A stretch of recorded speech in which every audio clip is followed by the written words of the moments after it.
Voici le témoignage d'un ancien féticheur qui a désormais placé sa foi en Dieu. On va utiliser les noms d'emprunt pour garder l'anonymat. Je m'appelle Mamadou pendant de nombreuses années. J'ai été l'un des féticheurs les plus réputés de ma région. Les gens venaient me consulter de loin pour obtenir des remèdes, des talismans ou des sorts censés leur apporter richesse, amour ou protection. Amour ou protection. Mon pouvoir sur les forces occultes était reconnu et je tirais de confortables revenus de cette activité. Pourtant, au fond de moi, je ressentais un vide, une inquiétude lancinante.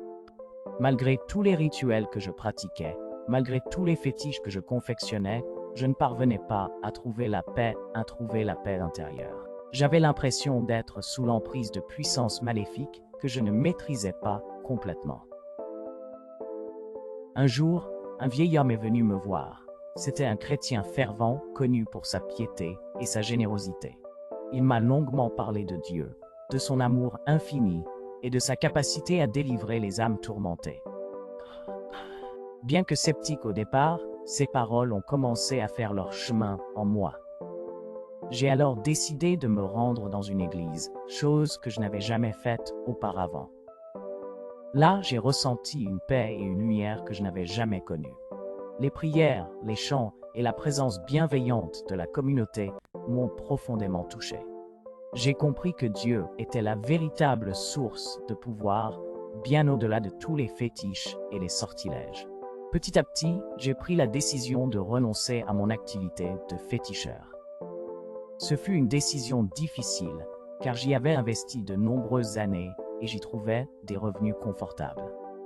Mais je savais que c'était le seul moyen pour moi de me libérer de l'emprise des forces occultes et de trouver la paix avec Dieu.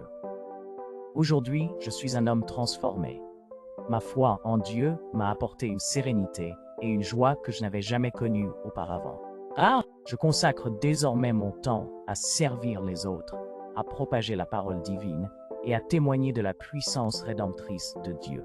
Mon seul regret est de ne pas avoir fait ce choix plus tôt dans ma vie. Cette histoire nous fait comprendre que, avant sa conversion, cet homme, que nous appellerons Mamadou, avait acquis une grande notoriété dans sa région grâce à ses prétendus pouvoirs occultes. Les gens venaient le consulter de loin, persuadés qu'il pourrait les aider à résoudre tous leurs problèmes, des maladies aux conflits familiaux en passant par les affaires.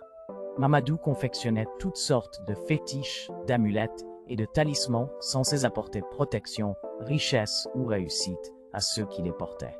Il pratiquait également des rituels complexes, invoquant des forces surnaturelles pour agir sur le cours des événements. Ses clients étaient convaincus de son emprise sur les puissances occultes. Cependant, malgré ce succès apparent, Mamadou se sentait de plus en plus tourmenté intérieurement. Il avait l'impression d'être lui-même sous l'influence de forces maléfiques qu'il ne parvenait pas à contrôler totalement. Ses nuits étaient hantées de cauchemars et il ressentait une angoisse permanente.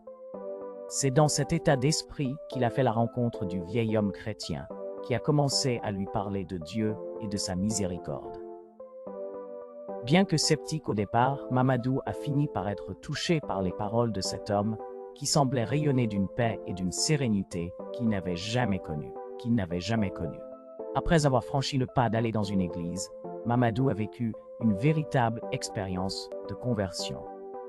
Il a ressenti la présence et l'amour de Dieu qu'il n'avait jamais imaginé. C'est à ce moment-là qu'il a pris la décision de renoncer définitivement à son activité de féticheur, malgré les revenus confortables qu'elle lui procurait. Depuis, Mamadou consacre sa vie à témoigner de la puissance rédemptrice de Dieu. Il partage son histoire avec ceux qui sont sous l'emprise des forces occultes pour les encourager à se tourner vers la lumière divine. Sa foi inébranlable et sa joie de vivre sont un exemple inspirant pour tous ceux qui croisent son chemin.